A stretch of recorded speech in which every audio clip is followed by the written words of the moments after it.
আমি কিংশুক রায় লক্ষ্য ইউটিউব চ্যানেলে তোমাদের সকলকে ওয়েলকাম। তোমরা যারা ক্লাস 10তে রয়েছো এবং দশম শ্রেণীতে রয়েছো, তো তোমাদের কয়েকদিন পরে হতে চলেছে ফার্স্ট ইউনিট টেস্টের এক্সাম।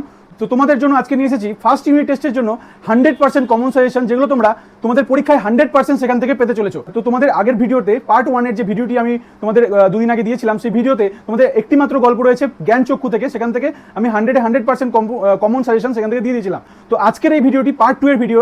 তোমাদের এই পার্ট 2 এর ভিডিওতে তোমাদের যে কবিতা রয়েছে, 3টি কবিতা, তোমাদের যে প্রবন্ধ রয়েছে একটি, সেই প্রবন্ধ থেকে, এবং তোমাদের যে কোণী রয়েছে সেই কোণী থেকে 100% যে পরীক্ষায় যেগুলো আসবে তোমাদের জন্য, সেই সাজেশনটি আমি তৈরি করেছি এবং তোমাদের এই আজকের এই ভিডিওতে সেই কোশ্চেনগুলো তোমাদের দিয়ে দেওয়া হবে। তো চলো দেখতে থাকো ভিডিওটি। তো তোমাদের কবিতা রয়েছে, ফার্স্টের কবিতা হচ্ছে অসুখী একজন। তো তোমাদের অসুখী একজন কবিতায় 3 মার্কসের আসার সম্ভাবনা সব থেকে বেশি। 3 মার্কসের কোশ্চেনগুলো তাই দিয়েছি, তোমাদের 5 মার্কসের কোশ্চেন আসার চান্স খুবই কম, তাও আমি এখানে দিয়ে দিয়েছি। তোমাদের বলে দেবো 5 মার্কসের কোশ্চেনগুলো কি কি। তো চলো, তো ফার্স্ট কোশ্চেনটি হলো, তারা আর স্বপ্ন দেখতে পারলো না। তারা কারা, কেন তারা স্বপ্ন দেখতে পারেনি? দ্বিতীয় কোশ্চেনটি কি, সব চূর্ণ হয়ে গেল, জ্বলে গেল আগুনে। কিসের প্রভাবে সব চূর্ণ হয়ে গেল, কি চূর্ণ হলো এবং আগুনে জ্বলে গেল? 3 নম্বর কোশ্চেনটি হলো, সেই মেয়েটির মৃত্যু হলো না। কোন মেয়েটির মৃত্যু হলো না, কেন তার মৃত্যু হলো না? খুবই ইম্পর্টেন্ট কোশ্চেন। 4 নম্বর কোশ্চেনটি দেখো, শিশু আর বাড়িরা খুন হলো, প্রসঙ্গ সহ তাৎপর্য। এটি 5 মার্কসে আসার সম্ভাবনা খুবই বেশি, খুব ইম্পর্টেন্ট কোশ্চেন। 5 নম্বর কোশ্চেনটি, যেখানে ছিল শহর সেখানে ছড়িয়ে রইল কাঠ কয়লা। শহর কিভাবে কাঠ কয়লায় রূপান্তরিত হয়েছিল? এটিও 5 মার্কসের কোশ্চেন আসার সম্ভাবনা খুবই বেশি। তোমরা এই কোশ্চেনগুলো অবশ্যই নোট ডাউন করবে এবং খাতায় লিখে প্র্যাকটিস করবে, ঠিক আছে? তো তোমরা ওয়েস্ট বেঙ্গল বোর্ডের যে কোনো স্কুলেরই হও না কেন পশ্চিমবঙ্গের, তোমাদের এই কোশ্চেনগুলো তোমরা পরীক্ষায় মিলিয়ে নেবে, তোমাদের এখান থেকেই কোশ্চেন থাকবে, ঠিক আছে? তো আমি তারপরে তোমাদের সাজেশনগুলো, যেগুলো পরপর কবিতাগুলো রয়েছে আমি লিখে এনেছি, তো তোমরা অবশ্যই একটা খাতা নিয়ে বসবে এবং পেন নিয়ে বসবে। তোমরা অবশ্যই নোট ডাউন করবে। আমি যে কোশ্চেনগুলো বলবো তোমাদের সেই কোশ্চেনের বাইরে তোমাদের একটু কোশ্চেন বাইরে থেকে আসবে না, ঠিক আছে? তো আমি পরপর বলবো, তোমরা অবশ্যই, আমি আস্তে আস্তে বলবো, তোমরা খাতায় নোট ডাউন করবে, ঠিক আছে, কোশ্চেনগুলো। তোমাদের অসুখী একজন কবিতাটা হয়ে গেল। এবার পরের কবিতা হচ্ছে আয় আরো বেঁধে বেঁধে থাকি, ঠিক আছে? পরের কবিতা থেকে আমি তোমাদের বলে বলে দিব, তোমরা অবশ্যই খাতা পেন নিয়ে বসবে এবং নোট ডাউন করবে, ঠিক আছে? প্রথম কোশ্চেনটি হলো, আমাদের পথ নেই কোনো, আমরা কারা এবং তাদের পথ নেই কেন? পথ হারা মানুষগুলিকে কবি কোন পথের সন্ধান দিয়েছিলেন? তোমাদের এটা 5 মার্কসের আসার সম্ভাবনা খুবই বেশি। 2 নম্বর কোশ্চেনটি হলো খুবই ইম্পর্টেন্ট কোশ্চেন, আয় আরো বেঁধে বেঁধে থাকি, বেঁধে থাকা বলতে কবি কি বুঝিয়েছিলেন? সাথেই লিখবে এবং কাদের এভাবে থাকতে বলেছেন। তারপরে কোশ্চেন মার্ক দিয়ে আরেকটা কোশ্চেন ওর সাথেই, কবি বেঁধে বেঁধে থাকার প্রয়োজনীয়তার ওপর জোর দিয়েছেন কেন? তো এটাও 5 মার্কসের জন্য খুবই ইম্পর্টেন্ট, আসার সম্ভাবনা খুবই বেশি, ঠিক আছে? তারপরে 3 নম্বর কোশ্চেনটা দেখো, এটাও খুব ইম্পর্টেন্ট, আয় আরও বেঁধে বেঁধে থাকি, কাদের উদ্দেশ্যে এই আহ্বান, এই আহ্বানের কারণ কি?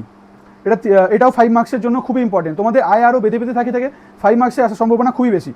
4 নম্বর কোশ্চেনটি লেখো, আমরা ফিরেছি দৌড়ে দৌড়ে, আমরা কারা, দৌড়ে দৌড়ে কথার অর্থ কী?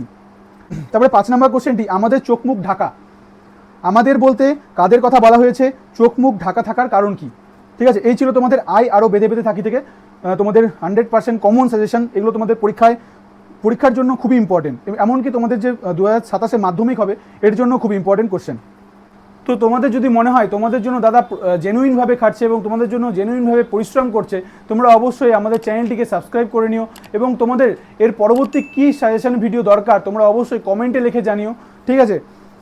তো তারপরে তোমাদের কবিতা রয়েছে আফ্রিকা থেকে, ঠিক আছে? তোমাদের আফ্রিকা থেকে 5 মার্কসের কোশ্চেন 3 আর 5 মার্কসের দুটোরই সম্ভাবনা খুবই বেশি। তো আমি পরপর বলে দিচ্ছি এবং ইম্পর্টেন্ট কোশ্চেনগুলো তোমাদের স্টার মার্ক করে নিতে বলবো, যে তোমরা তখন স্টার মার্ক করে নেবে কোশ্চেনগুলো, ঠিক আছে?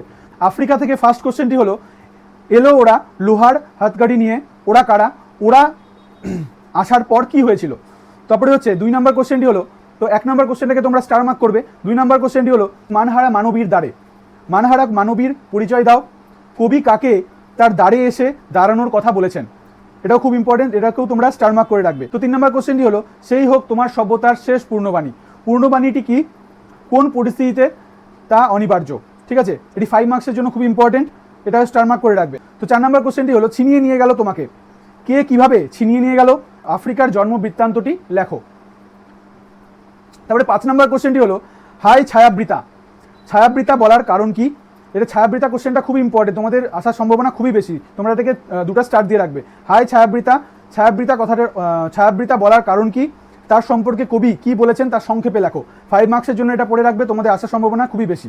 তোমরা যারা এখনও আমাদের চ্যানেলটিকে সাবস্ক্রাইব করোনি, তোমরা অবশ্যই আমাদের চ্যানেলটিকে সাবস্ক্রাইব করে রাখো, কারণ এর পরবর্তীকালে তোমাদের যে ইম্পর্টেন্ট সাজেশন ভিডিওগুলো তোমাদের দেওয়া হবে তোমরা সেখান থেকে অনায়াসে ইজিলি পেয়ে যাবে, ঠিক আছে। তারপরে তোমাদের রয়েছে কোনি থেকে কোশ্চেন, তোমাদের কোনি থেকে তোমাদের সিলেবাসে রয়েছে 1 থেকে 39 পৃষ্ঠার মধ্যে।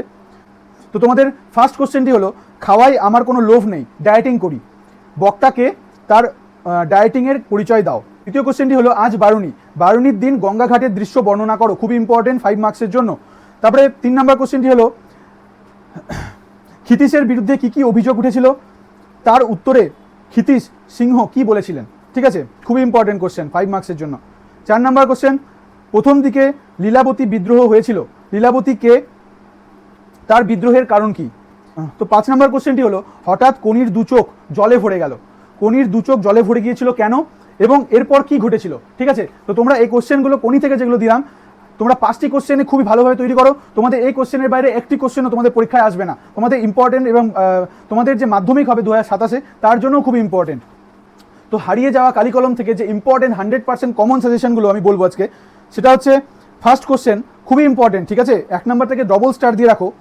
আমরা কালি তৈরি করলাম নিজেরাই, আমরা বলতে কাদের কথা বলা হয়েছে, আমরা কালি তৈরি করলাম কিভাবে, তা নিজের ভাষায় লেখো। দ্বিতীয় কোশ্চেনটি খুবই ইম্পর্টেন্ট, তোমরা স্টার মার্ক করে রাখতে পারো, ঠিক আছে। তো লেখো দ্বিতীয় কোশ্চেনটি, বিমর্ষ ওয়াটারম্যান মনে মনে প্রতিজ্ঞা করলেন, আর নয় এর একটা বিহিত করতেই হবে। ওয়াটারম্যান কে, তিনি বিমর্ষ কেন, তিনি কিসের বিহিত করলেন, ঠিক আছে। 3 নম্বর কোশ্চেনটি খুবই ইম্পর্টেন্ট, এটাকেও স্টার মার্ক করে রাখো। দ্বিতীয় বিশ্বযুদ্ধের বেশ কয়েক বছর পরের ঘটনা, তো ঘটনাটি কি তা নিজের ভাষায় লেখো। 4 নম্বর কোশ্চেনটা হলো, হারিয়ে যাওয়া কালিকলম প্রবন্ধে কলম ও দোয়াতের যে নানাবিধ বিবরণ দেওয়া হয়েছে তা নিজের ভাষায় বর্ণনা করো।